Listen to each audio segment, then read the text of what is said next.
ಇಂದೇ ಡೌನ್ಲೋಡ್ ಮಾಡಿ ಮತ್ತು ನಿಮ್ಮ ನೆಚ್ಚಿನ ಶೋಗಳನ್ನ ಆನಂದಿಸಿ. ಆದ್ರೆ ಅವ್ರು ಬರ್ತಾರೆ ಅಂತ ನೀನು ಹೇಳ್ದಾಗಿಂದ ನನಗೇನು ಬೇಡ ಅನ್ನಿಸ್ತಾ ಇದೆ.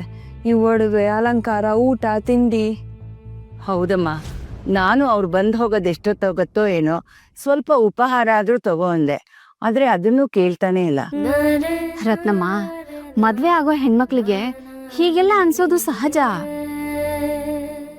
ನೋಡೆ, ನಿಮ್ಮಪ್ಪ ನನ್ನ ನೋಡಕ್ ಬರ್ತಾರೆ ಅಂದಾಗ 1 ವಾರ ನನಗೆ ನಿದ್ದೆನೆ ಬಂದಿರ್ಲಿಲ್ಲ. ಹುಟ್ಟಿ ಬೆಳೆದ ಮನೆ, ಹೆತ್ತು ಸಾಕಿದ ತಂದೆ ತಾಯಿ, ಬಂಧು ಬಳಗ, ಜೊತೆಯಲ್ಲಿ ಆಡಿ ಬೆಳೆದಂತಹ ಗೆಳತಿಯರು ಎಲ್ಲಾರನ್ನು ಬಿಟ್ಟು ಹೊರಟು ಹೋಗ್ತೀನಿ ಅನ್ನೋ ತಳಮಳ ಒಂದ್ ಕಡೆ ಆದ್ರೆ, ಹೊಸ ಊರು, ಹೊಸ ಮನೆ, ಹೊಸ ಜನಗಳ ಜೊತೆ ಹೊಂದ್ಕೊಳ್ಳೋದು ಹೇಗೆ ಅನ್ನೋ ಭಯ ಇನ್ನೊಂದ್ ಕಡೆ. ಎರಡೂ ಸೇರಿ ಒಂಥರ ಅನಾಥ ಪ್ರಜ್ಞೆ ಕಾಡಕ್ ಶುರುವಾಗುತ್ತೆ. ಅದಕ್ಕೆ ನಿನ್ಗೆ ಹೀಗೆ ಅನಿಸ್ತಿರೋದು. ಇಲ್ಲಮ್ಮ, ನನಗೆ ಆ ರೀತಿ ಯಾವ ಭಾವನೆನೂ ಇಲ್ಲ. ನನಗೆ ಅವ್ರ ಜೊತೆ ಹೋಗೋದೇ ತೃಪ್ತಿ ಅನ್ನಿಸ್ತಾ ಇದೆ. ಅವರನ್ನ ನಾನಿನ್ನೂ ನೋಡೇ ಇಲ್ಲ, ಆದ್ರೂ ನಮ್ದು ಎಷ್ಟೋ ಜನ್ಮಗಳ ಸಂಬಂಧ ಅನ್ನಿಸ್ತಾ ಇದೆ. ಒಮ್ಮೆ ಗುರುಗಳು ಹೇಳಿದ್ರು, ನೆನ್ಪಿದ್ಯಾ ನಿನಗೆ? ಕಷ್ಟದಲ್ಲಿರೋವಾಗ ಬರೋದು ವೈರಾಗ್ಯ ಅಲ್ಲ, ಜಿಗುಪ್ಸೆ.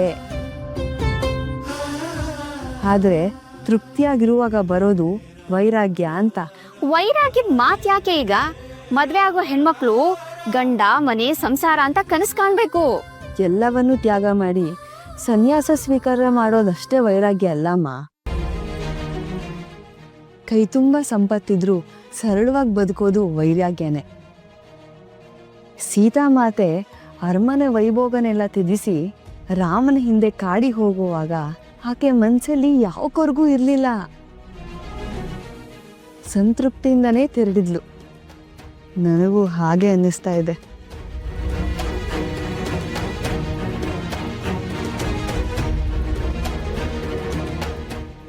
ವಯಸ್ಸಿಗೆ ಮೀರಿದ ಮಾತು, ವಯಸ್ಸಿಗೆ ಮೀರಿದ ಗಾಂಭೀರ್ಯ, ನಿನ್ನ ಮಾತುಗಳಿಗೆ ಉತ್ತರ ಕೊಡೋ ಶಕ್ತಿ ನನಗಿಲ್ಲ ಮಗಳೇ.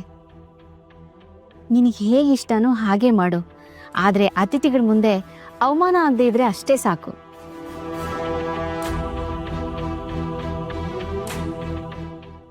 ಎಷ್ಟು ಮುದ್ದಾಗಿ ಕಾಣಿಸ್ತೀಯ ಸರಸ್ವತಿ.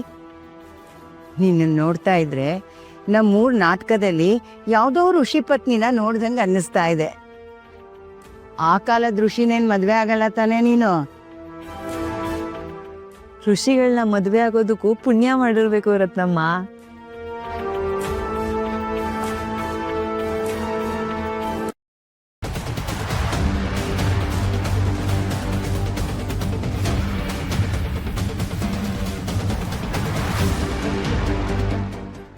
ಏನು ಅಂದ್ರೆ ಒಂದೊಂದು ಕ್ಷಣನೂ ಒಂದೊಂದು ವಿಸ್ಮಯ ನಡೀತಾ ಇದೆ. ಮತ್ತೇನಾಯ್ತು? ಹಗಲುಗನಸು ಏನಾದ್ರೂ ಬಿತ್ತಾ? ಕನ್ಸಲ್ಲ ರೀ,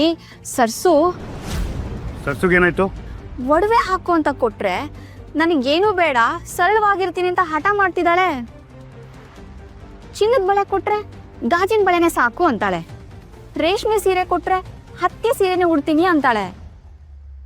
ಒಡವೆಗಳನ್ನು ಹಾಕೋಳೆ ಅಂದ್ರೆ ಒಂದೇ ಒಂದ್ ಸರ ಹಾಕೋತೀನಿ ಸಾಕು ಅಂತಾಳೆ.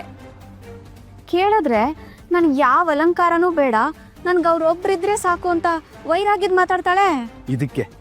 ಇದಕ್ಕೆ ನಾನು ಈ ಮದುವೆ ಬೇಡ ಅಂತ ಹಠ ಮಾಡ್ತಾ ಇರೋದು. ಇಲ್ಲಿವರೆಗೂ ನಡೆದಿರೋ ಘಟನೆಗಳು ನಮ್ಮ ಸ್ವಂತ ನಿರ್ಧಾರ, ಅಭಿಪ್ರಾಯದಿಂದ ನಡೆದಿಲ್ಲ ಅಂತ ನಿನಗೆ ಅನ್ನಿಸ್ತಾ ಇಲ್ವಾ?